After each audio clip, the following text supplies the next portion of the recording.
Oxidation.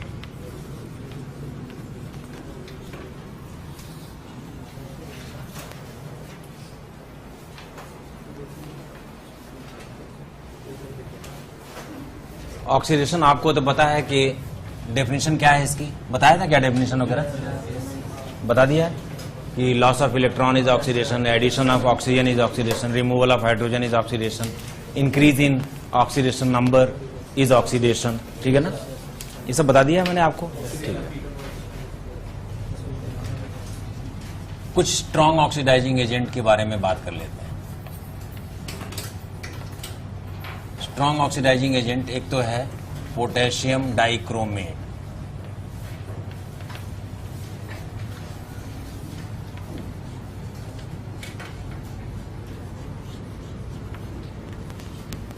K2Cr2O7। दूसरा है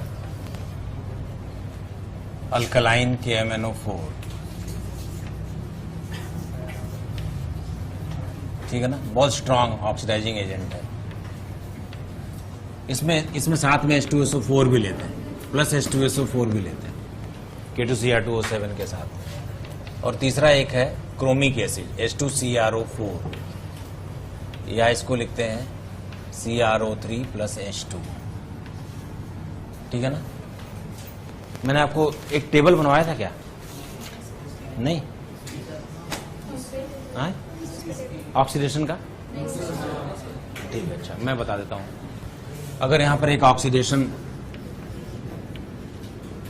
oxidation वाला एक कॉलम बना लें और यहां कुछ ऑक्सीडाइजिंग एजेंट ले लें,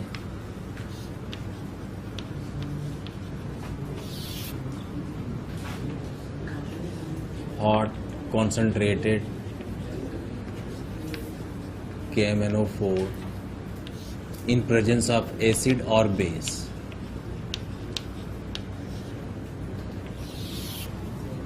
या फिर H2CrO4 क्रोमिक एसिड ले लें,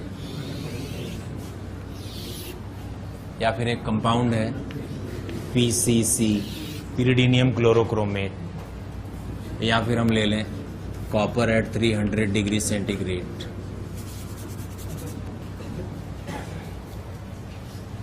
या एक और ले लेते हैं यहीं पर ओपेनॉर, आपको अगर याद हो तो बता रखा है मैंने, ओपेनॉर ऑक्सीडेशन याद है, MPV के साथ बताया था। अगर कोई प्राइमरी अल्कोहल ले ले और उसको ऑक्सीडाइज करके अगर हमें कार्बोक्सिलिक एसिड बनवाना है तो हम इससे, इससे और इससे बनवा सकते हैं। ये तीनों स्ट्रॉन्ग हैं और ये तीनों माइल्ड हैं। ठीक है ना, अगर हमें सेकेंडरी अल्कोहल लेके उसका कीटोन बनाना है तो हम सभी से बनवा सकते हैं।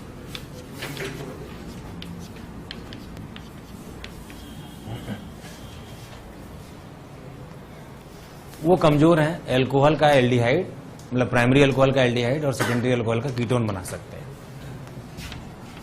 अगर हमें प्राइमरी अल्कोहल को लेकर और उसे एल्डिहाइड तक ही रोकना है तो ये नहीं चलेगा, क्योंकि ये सब एसिड तक ले जाएंगे। ये तीनों कर सकते हैं।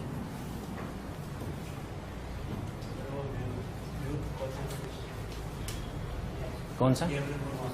Hot concentrated KMnO4। अगर हमें डबल बॉन्ड को तोड़कर कार्बोक्सिलिक एसिड बनवाना है तो ये दोनों कर सकते हैं, ये नहीं कर सकता। मतलब H2CrO4 स्ट्रॉन्ग ऑक्सीडाइजिंग एजेंट जरूर है, लेकिन वो डबल बॉन्ड ट्रिपल बॉन्ड को ब्रेक नहीं कर सकता। ठीक है ना, अगर हम ट्रिपल बॉन्ड को ब्रेक करके कार्बोक्सिलिक एसिड बनाना चाहें तो ये कर लेगा, ये सब नहीं कर पाएंगे।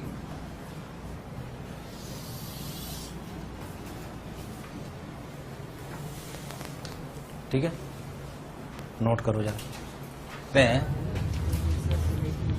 Oxidation of alcohols.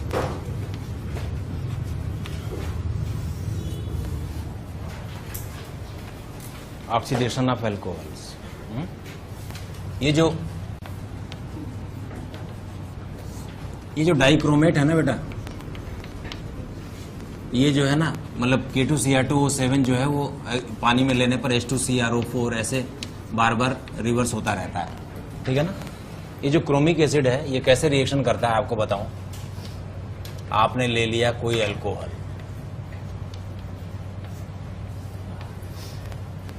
अल्कोहल ले लिया, क्रोमिक एसिड जो है आ गया, इसने बना लिया एस्टर, एस्टर बनाकर अल्कोहल के H+ को पहले ले गया और ये एक क्रोमेट एस्टर जैसा बन गया, ठीक है ना। अब इसी में RDS है, ये RDS1 है जिसमें ये H जो है वो इधर की ओर इलेक्ट्रॉन देकर और ऐसे चला जाता है, देख रहे नहीं, H2CrO3 बन जाएगा, क्यों, और ये बन जाएगा RCH, एल्डिहाइड बन गया। पहला प्रोसेस है। ये जो एल्डिहाइड है ये फिर से रिड्यूस होगा, एल्डिहाइड फिर से रिड्यूस होगा, H2O की प्रेजेंस में एल्डिहाइड में OH और OH बन जाएगा और फिर क्रोमिक एसिड आएगा।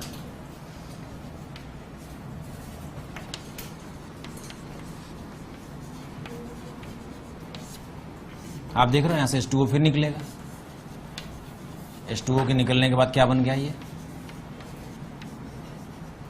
इस टाइप का एक एस्टर नुमा कंपाउंड बन गया और इसमें से ये RDS2 है फिर से, और ये H इलेक्ट्रॉन देकर यहां से, और ये यहां से निकल जाएगा। H+ का निकलना RDS है, वहां पर भी और यहां पर भी। तब ये देखो क्या बन जाएगा, कार्बोक्सिलिक एसिड बन जाएगा और H2CO3 अलग हो जाएगा, H2CrO3 अलग हो जाएगा। आप समझ रहे हो। प्राइमरी एल्कोहल का अगर रिडक्शन करोगे तो पहले एल्डिहाइड, और एल्डिहाइड फर्दर रिड्यूस हो, ऑक्सीडेशन करोगे अगर प्राइमरी एल्कोहल का, तो एल्कोहल पहले ऑक्सीडाइज होकर एल्डिहाइड बनाएगा और एल्डिहाइड तुरंत ऑक्सीडाइज होकर एसिड बनाएगा, ठीक है ना। ये RDS2 जो है ना वो RDS1 से ज्यादा फास्ट है, मतलब आप समझ रहे हो, कहने का मतलब एल्डिहाइड का ऑक्सीडेशन ज्यादा फास्ट है एज कंपेयर टू एल्कोहल का ऑक्सीडेशन एल्डिहाइड में। एल्कोहल एल्डिहाइड में ऑक्सीडाइज होता है और एल्डिहाइड तुरंत ही एसिड में ऑक्सीडाइज हो जाता है, और स्ट्रॉन्ग ऑक्सीडाइजिंग एजेंट एल्कोहल से ऑक्सीडेशन शुरू करके एसिड पर लाके रोकते हैं। बात समझ में आ रही है। क्रोमिक एसिड के साथ इसका इस तरह से ऑक्सीडेशन होता है, नोट करो। अगर मान लो एल्कोहल का ऑक्सीडेशन हो और एल्डिहाइड का ऑक्सीडेशन हो तो फास्ट किसका होगा, रेट ऑफ ऑक्सीडेशन किसका फास्ट होगा बोलो, एल्डिहाइड का। एक और बात बता दो, RCH2OH है और RCD2OH है, कौन ज्यादा फास्ट होगा बोलो, H वाला या D वाला, H वाला, क्योंकि H का रिमूवल RDS में हो रहा है, आइसोटोपिक इफेक्ट देखने को मिलता है, ठीक है ना। अगर RCH2OH और RCH2OD ले लें तो दोनों बराबर हो जाएंगे, क्योंकि OH या OD में से तो वो तो RDS में तो होना नहीं हो रिएक्शन को, ठीक है ना। एक और बता दो फिर, RCH2OH लिया और RRCHOH लिया, ये प्राइमरी एल्कोहल है और ये सेकेंडरी एल्कोहल है, कौन फास्ट होगा बोलो, प्राइमरी ज्यादा फास्ट हो जाएगा, क्योंकि जब 2H को निकलने का चांस होगा तो ज्यादा अच्छा है ना एज कंपेयर टू 1H, और साथ में क्राउडिंग भी हो जाती है, ठीक है ना। भाई H अपना इलेक्ट्रॉन छोड़कर जा रहा है, अगर पहले से इस जगह पर इलेक्ट्रॉन ज्यादा हो, इस कार्बन पर RR होगा तो +I हो जाएगा, +I से अगर इस कार्बन पर ज्यादा इलेक्ट्रॉन होंगे तो वो H के इलेक्ट्रॉन को लेने के लिए ज्यादा इंटरेस्ट नहीं शो करेगा, ठीक है ना। बात समझ में आई। तो अगर हम रेट ऑफ ऑक्सीडेशन की बात करें एल्कोहल्स में, तो प्राइमरी एल्कोहल ज़्यादा फास्ट होता है सेकेंडरी एल्कोहल से और टर्शरी एल्कोहल से। टर्शरी एल्कोहल का एक्चुअली ऑक्सीडेशन नहीं होता, tertiary alcohol is not oxidisable, बात समझ में आ रही है? Tertiary alcohol is not oxidisable, बल्कि वो H2O निकाल कर एल्कीन बना लेता है, डिहाइड्रेशन करने में उसको ज़्यादा इंटरेस्ट है। ठीक है, नोट करो, इसको मिटाओ।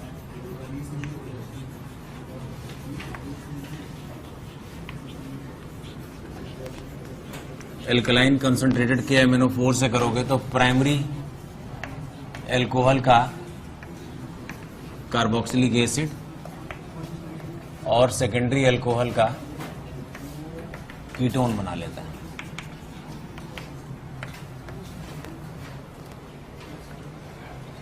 ठीक है ना?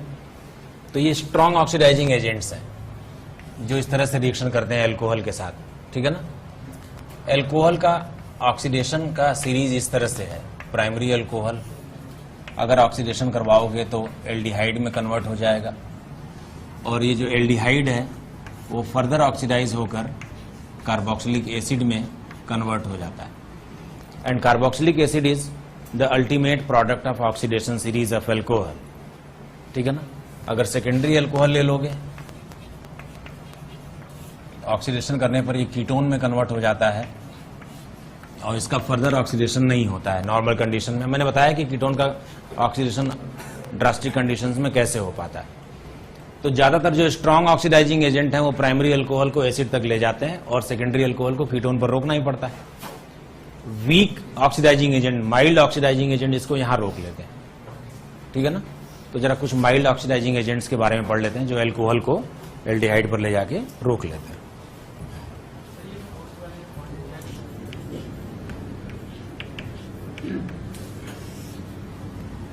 देखो वही है, CrO3 है। CrO3 में अगर आप H2O डालें तो H2CrO4 बन जाता है और वो क्रोमिक एसिड होता है, स्ट्रॉन्ग ऑक्सीडाइजिंग एजेंट हो जाता है। अगर आप CrO3 में HCl के साथ पिरिडीन ले लें, ठीक है ना, तो इससे ये बनता है, देखो, पिरिडीनियम क्लोरोक्रोमेट। इसका पूरा नाम है PCC, पिरिडीनियम chlorochromate.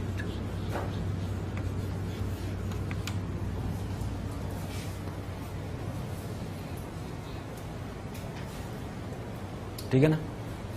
पिरिडीनियम chlorochromate is PCC। ये क्या करता है? ये केवल प्राइमरी एल्कोहल को, माइल्ड है ना, प्राइमरी एल्कोहल को एल्डिहाइड में और सेकेंडरी एल्कोहल को कीटोन में कन्वर्ट कर सकता है। बात समझ में आ रही है? ये भी एक माइल्ड ऑक्सीडाइजिंग एजेंट है, मतलब जोन्स रिएजेंट बोलते हैं इसको। ये भी वही है, CrO3, और इसमें आपने ले लिया एनहाइड H2SO4 और एसीटोन एनहाइड्रस एसीटोन लिया है, मतलब पानी नहीं है जरा भी। ये भी माइल्ड ऑक्सीडाइजिंग एजेंट है और इसका भी काम यही है, प्राइमरी अल्कोहल को एल्डिहाइड में और सेकेंडरी अल्कोहल को कीटोन में कन्वर्ट करता है। बात समझ में आ रही है?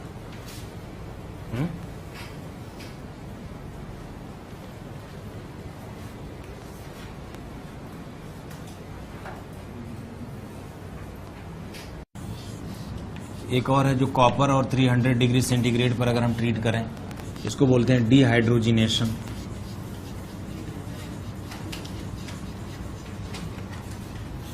डिहाइड्रोजिनेशन मतलब रिमूवल ऑफ हाइड्रोजन। यानी अगर हम प्राइमरी एल्कोहल को कॉपर के ऊपर, प्राइमरी अल्कोहल की वेपर्स को कॉपर के ऊपर पास करें तो ये एल्डिहाइड बन जाता है, हाइड्रोजन निकल जाती है। और सेकेंडरी अल्कोहल के वेपर्स को अगर हम इसी तरह से 300 डिग्री सेंटीग्रेड पर कॉपर पे पास करें तो इसमें भी डिहाइड्रोजनेशन हो जाता है। अगर कोई टर्शरी अल्कोहल ले लेना, मान लो कोई टर्शरी अल्कोहल ले लें और सेम रिएक्शन करवाएं तो डिहाइड्रेशन हो जाता है, ना कि डिहाइड्रोजिनेशन। तो डिहाइड्रेशन यानी H2O निकलकर ये इस तरह से एक अल्कीन बन जाता है। तो tertiary alcohols are not oxidisable, rather they dehydrate to give alkene. ठीक है ना।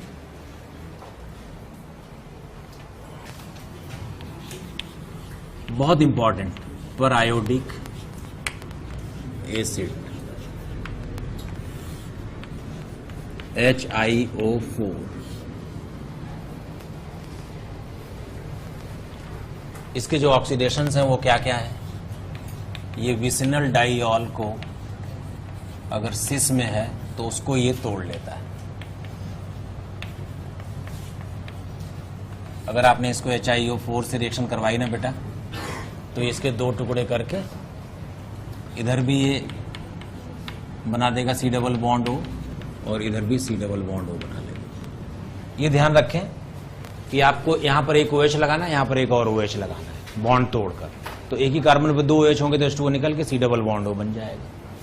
ठीक है ना। एल्कोहल है तो ऑक्सीडाइज होकर कीटोन या एल्डिहाइड बन जाएगा, डिपेंडिंग अपॉन, जैसे मान लीजिए आपने ये वाला लिया हुआ है,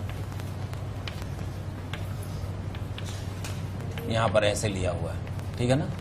आप HiO4 से रिएक्शन करवाएं तो क्या बन जाएगा बोलो? फॉर्मल्डिहाइड के 2 मोल बन जाएंगे। मैं इसके एग्जांपल्स करवा देता हूं, पहले इसके टाइप्स कर लेते हैं। ठीक है ना।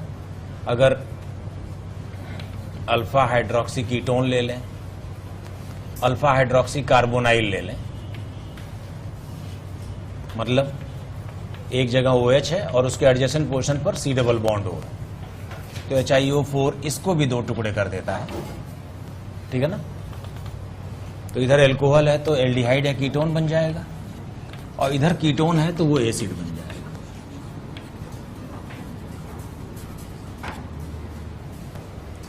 जो C डबल बॉन्ड O है वो C double bond O OH बन जाएगा, जो सिंगल बॉन्ड OH है वो डबल बॉन्ड O बन जाएगा। ठीक है ना। तीसरा है एडजेसेंट डाइकीटोन, अगर ले लें, एडजेसेंट डाइकीटोन ऐसे है तो HiO4 इसके भी दो टुकड़े कर देता है,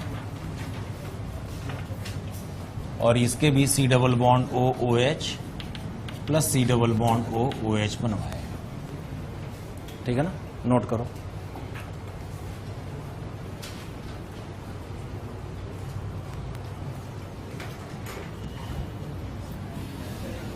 तरफ NH2 है तो भी HiO4 इसके दो टुकड़े कर देता है।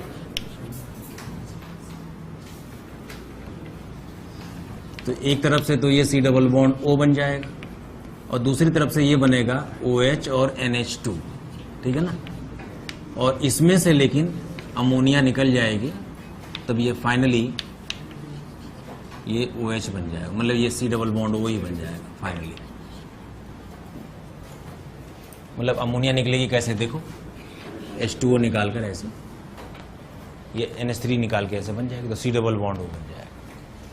ठीक है। अगर हम ऐसे ले लें, इपॉक्साइड को ही ले लें, इपॉक्साइड, और HiO4 से ट्रीट करें, तो ये HiO4 ऐसे ब्रेक कर लेता है इसको OH और OH में। अगर आपने लिमिटेड अमाउंट रखा है तो ठीक है, वरना ये इसके भी दो टुकड़े कर देगा। ठीक है ना। क्यों?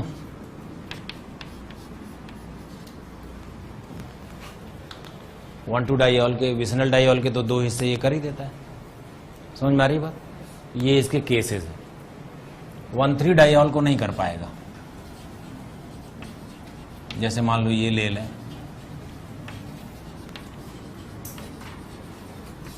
HiO4 से रिएक्शन करवाएं, नो रिएक्शन। ठीक है ना। अगर हमने सिस डाइऑल ले लिया है, सिस 1,2 डाइऑल ले लिया और HiO4 से रिएक्शन करवा दी, तो ये इसके दो टुकड़े कर लेगा। लेकिन कहीं आपने इसको ट्रांस ले लिया और रोटेशन भी अलाउड नहीं है।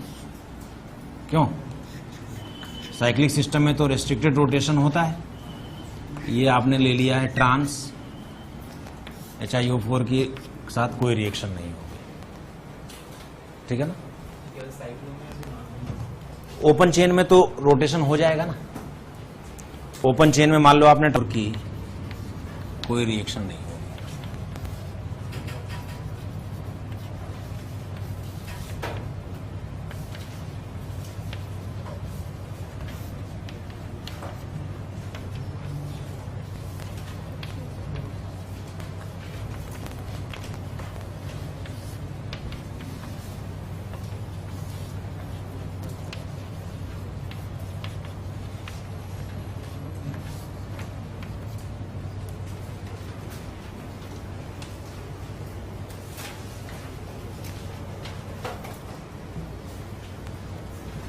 इसका मैकेनिज्म ये है,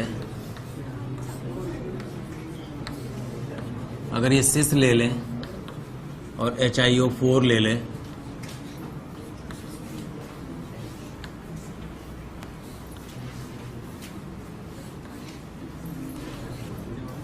HiO4 ये है पर आयोडिक एसिड, तो पहले तो यहां से वाटर निकल जाता है, ठीक है ना। तो ये इस तरह से जुड़ जाता है, देखो ये एक आयोडेट एस्टर जैसा बन जाता है।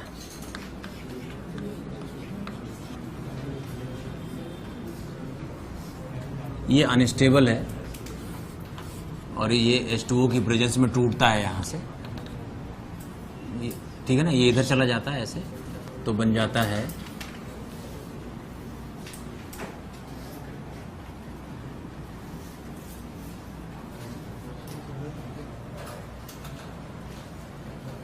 ये यहां से ऐसे टूट जाता है बेटा, ऐसे, सॉरी,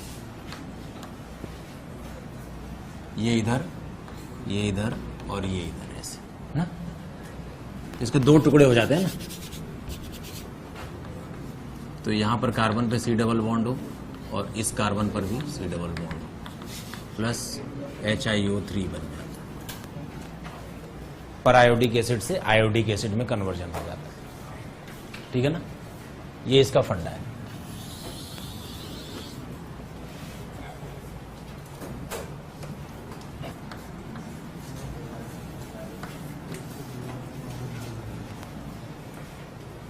ठीक है ना। उन्होंने लिखा बेयर्स रिएजेंट से रिएक्शन करवाई। बेयर्स क्या है? डाइल्यूट के MnO4 ना, क्या बन जाएगा बोलो, क्या बन जाएगा? OH और OH सिस या ट्रांस? सिस, सिन एडिशन से सिस बन जाएगा। अब HiO4 ने क्या किया, दो टुकड़े कर दिए इसके। आगे डाइओन की रिएक्शन होती है, एल्डोल वगैरह, वो आगे भी वो भी करवा देते हैं, ठीक है। करके देखो इसको, ठीक है ना। कैसे? जितने कार्बन कार्बन बॉन्ड ये ब्रेक करेगा उतने मोल HiO4 के चाहिए। सो HiO4 is used for stoichiometric calculation. जैसे मान लो आपको ये लेना है, ग्लाइऑक्सिल लेना था या ग्लिसरॉल लेना है। ये ग्लिसरॉल है, आपको 3 मोल्स ऑफ HiO4 चाहिए होगा, ठीक है ना। पहला बॉन्ड टूटेगा, ध्यान से देखें बोर्ड की ओर, लिखना बंद कर दें। पहला बॉन्ड टूटेगा तो ये C डबल बॉन्ड O बन जाएगा और ये भी C डबल बॉन्ड O बन जाएगा। फिर दूसरा बॉन्ड टूटेगा तो ये C डबल बॉन्ड O बन जाएगा और ये COOH बन जाएगा। इस कार्बन पे 2 बार ऑक्सीडेशन हो जाएगा क्योंकि इस पे 2 बार बॉन्ड टूटा है। बात समझ में आ रही? जितनी बार बॉन्ड टूटेगा उतनी बार उस कार्बन का ऑक्सीडेशन होगा, ठीक है। तो हमें ऊपर और नीचे से क्या मिलेगा बोलो? फॉर्मेल्डिहाइड के 2 मोल ना, और बीच वाले कार्बन से क्या मिलेगा? Formic acid. समझ गए क्या? क्लियर होगी बात? तो ये जो है ना, ये स्टोइकियोमेट्रिक कैलकुलेशन है बाकायदा, ठीक है। जैसे इसको बताना,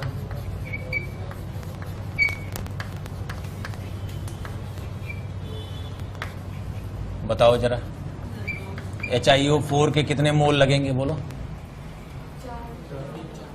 जितने बॉन्ड इसने तोड़े उतने मोल लगेंगे, 3 मोल लगेंगे। बोलो 2 मोल तो फॉर्मेल्डिहाइड के मिल जाएंगे, ऊपर वाले कार्बन से और नीचे वाले से। हाँ इधर 2, मैंने गलती कर दी, यहाँ 2 ही है, यहाँ 3। जितने बॉन्ड ब्रेक किए उतने HiO4 लगे, बताओ, यहां और यहां से फॉर्मल्डिहाइड और इन 2 कार्बनों से फॉर्मिक एसिड।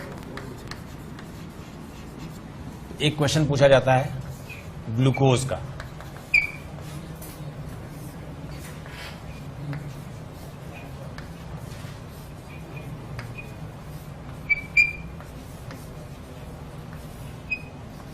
बताओ कितने मोल HiO4 के लगेंगे और क्या प्रोडक्ट्स बनेंगे, बोलो।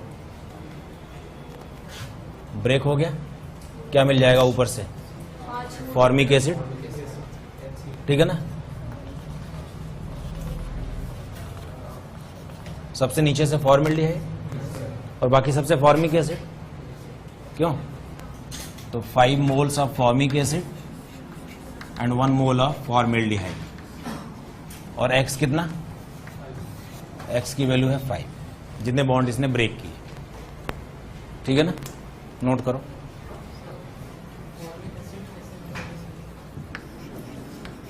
ऑक्सीडेशन ऑफ एल्डिहाइड्स,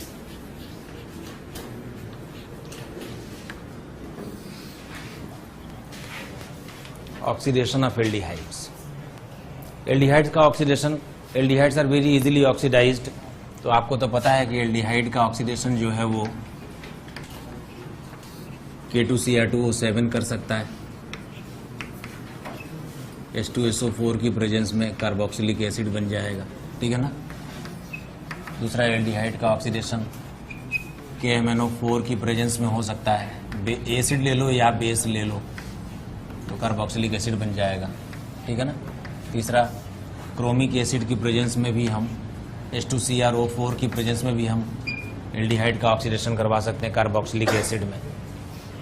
और एल्डिहाइड का ऑक्सीडेशन होता है टॉलेंस रिएजेंट से।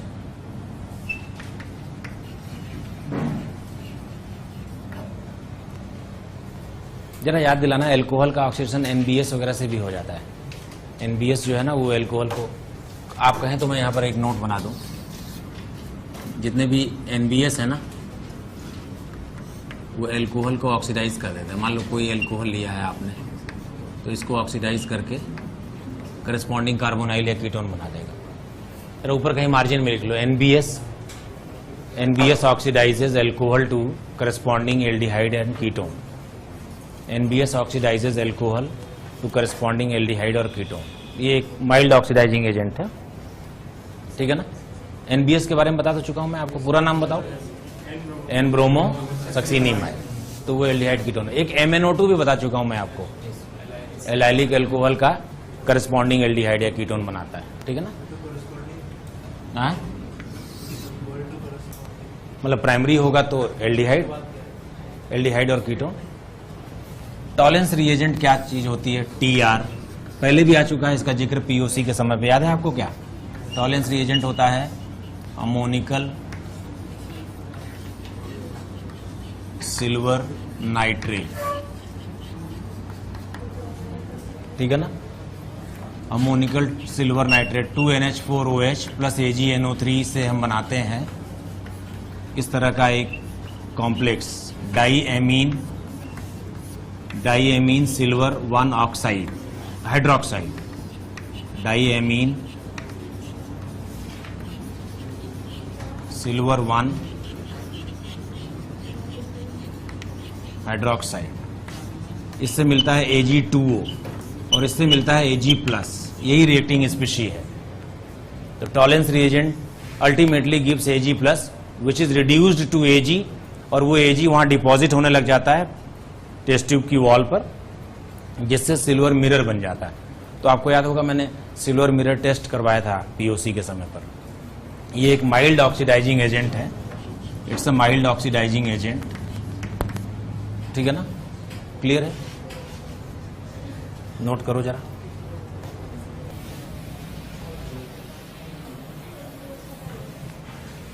रिएक्शन कैसे होती है बता चुका हूं वैसे आपको मैं एक बार, कि एल्डिहाइड जब टॉलेंस रिएजेंट से रिएक्शन करता है जिसमें Ag+ निकल रहा होता है, तो ये खुद तो एसिड में कन्वर्ट हो जाता है, एसिड के सॉल्ट में, और सिल्वर का ब्लैक प्रेसिपिटेट बन जाता है।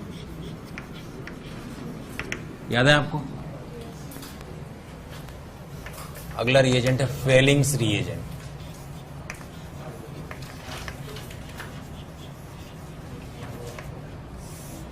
फेलिंग्स रिएजेंट, दो रिएजेंट होते हैं इसमें, एक फेलिंग ए है एक्वस कॉपर सल्फेट 5H2O, ये ब्लू सोल्यूशन होता है, और फेलिंग बी है sodium potassium tartrate plus NaOH। आपको याद है क्या ये अल्कलाइन सोडियम पोटेशियम टार्टरेट, जिसको रोशेल सॉल्ट भी बोलते हैं,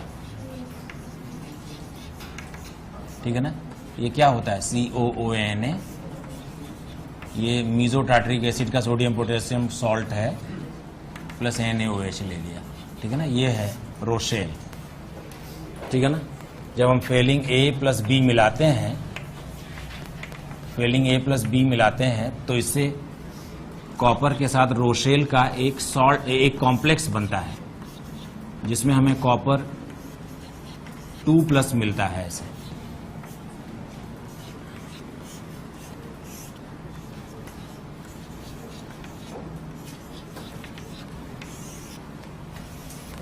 this is Cu2+ complex with Rochelle. इससे हमें मिलता है Cu2+, और वो Cu2+ रिएक्शन में पार्ट करता है। रिएक्शन कैसी होती है? रिएक्शन ये होती है कि मान लो हमने एल्डिहाइड ले लिया और फेलिंग A प्लस बी मिला दिया, जिसमें से क्यूप्रिक आयन निकला है, तो ये इसको एल्डिहाइड को ऑक्सीडाइज करके एसिड सॉल्ट बनवाता है, और साथ में क्यूप्रस ऑक्साइड या क्यूप्रस आयन बन जाता है, जो रेड प्रेसिपिटेट है। ये एक रेड प्रेसिपिटेट है, ठीक है ना? तो हमें एल्डिहाइड का ऑक्सीडेशन हो जाता है, और एल्डिहाइड का पता भी लग जाता है। कीटोन्स आर नॉट ऑक्सीडाइज, तो एल्डिहाइड और कीटोन में हम डिस्टिंग्विश भी कर लेते हैं। आपको याद होगा पहले डीएनपी से हम एल्डिहाइड कीटोन का पता लगा लेते हैं, फिर हम देख लेते हैं कि एल्डिहाइड है या कीटोन है, उसके लिए टॉलेंस, फेलिंग्स, ये सब कर देते हैं। एक और है बेनेडिक्ट्स, बेनेडिक्ट सॉल्यूशन। इसमें भी बेनेडिक्ट ए है, वही aqueous copper sulphate 5H2O, this is blue solution.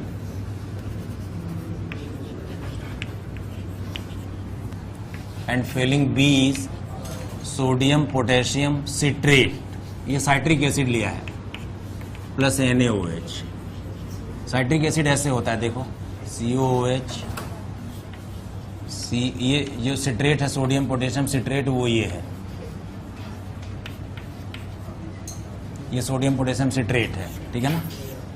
बिल्कुल वैसी ही रिएक्शन होती है इसमें भी, जैसे फेलिंग में होती है। हम एल्डिहाइड ले लेते हैं, बेनेडिक्ट से Cu2+ निकलता है, जो इसे एसिड सॉल्ट में कन्वर्ट करके खुद Cu+ या Cu2O में कन्वर्ट हो जाता है, और ये रेड प्रेसिपिटेट होता है। क्यूप्रिक जो है वो क्यूप्रस में बदल जाता है और रेड कलर का प्रेसिपिटेट बनाता है। तो फेलिंग और बेनेडिक्ट दोनों एक ही जैसी रिएक्शंस हैं, दोनों में वही Cu2+ निकलता है। वहां टार्टरिक एसिड का सॉल्ट लिया था, यहाँ पे सिट्रिक एसिड का सॉल्ट ले लेते हैं। I made mistake, it is not COOK, it is CH2COOK। आप समझ रहे हो ना? सिट्रिक एसिड क्या है? सिट्रिक एसिड है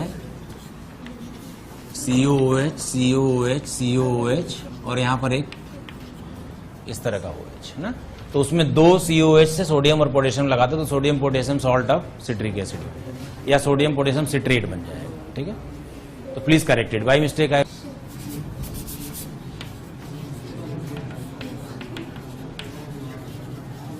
शिफ्ट रिएजेंट, ये क्या होता है ना?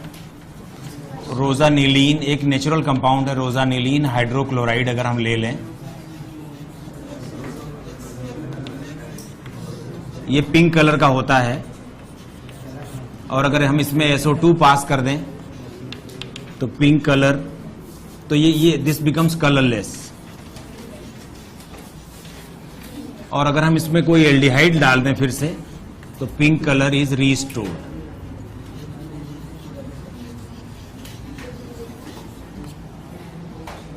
तो रोजानिलीन हाइड्रोक्लोराइड को हम पहले कलरलेस कर लेते हैं SO2 पास करके, और उसमें अगर हम एल्डिहाइड डालें और वापस पिंक कलर रिस्टोर हो जाए तो समझो कि जो कंपाउंड हमने डाला था वो एल्डिहाइड ही था।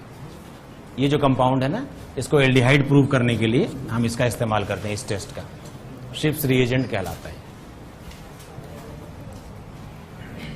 पाउंड टॉलेंस फेलिंग्स, अगर एलिफेटिक एल्डिहाइड ले लें तो ये भी उसको ऑक्सीडाइज करता है और ये भी ऑक्सीडाइज करता है।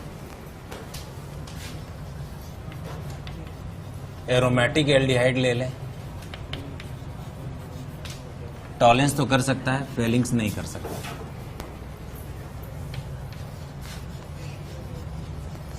कीटोन को दोनों ही नहीं कर सकते। अल्फा हाइड्रोक्सी कीटोन ले लें, मैंने आपको एक बार बताया था इसके बारे में। इस तरह का अल्फा हाइड्रोक्सी कीटोन ले लें तो ये टॉटोमराइज होकर, आपको पता है ना टॉटोमर्स में OH और C डबल बॉन्ड अपनी जगह बदलते रहते हैं, तो टॉटोमराइज होकर ये कई बार एल्डिहाइड में बदल जाएगा। तो इसलिए ये दोनों ही ये टेस्ट देंगे, अल्फा हाइड्रोक्सी कीटोन का टेस्ट। ऐसे टर्मिनल अल्फा हाइड्रोक्सी कीटोन हो तो दोनों ये टेस्ट दे देते हैं, ठीक है ना। एसिटल अगर ले लें, एसिटल के बारे में बताऊंगा, दोनों नहीं करते। कीटल ले लें, दोनों नहीं करते। हेमी एसिटल ले लें,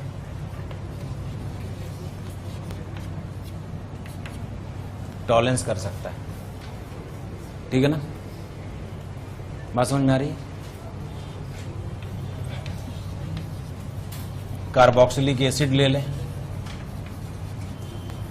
दोनों ही उसका टेस्ट नहीं देंगे।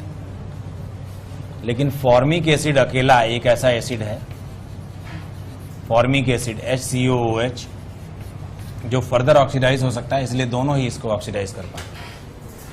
Formic acid can be oxidize further to carbonic acid, ठीक है ना। समझ में आ रही बात।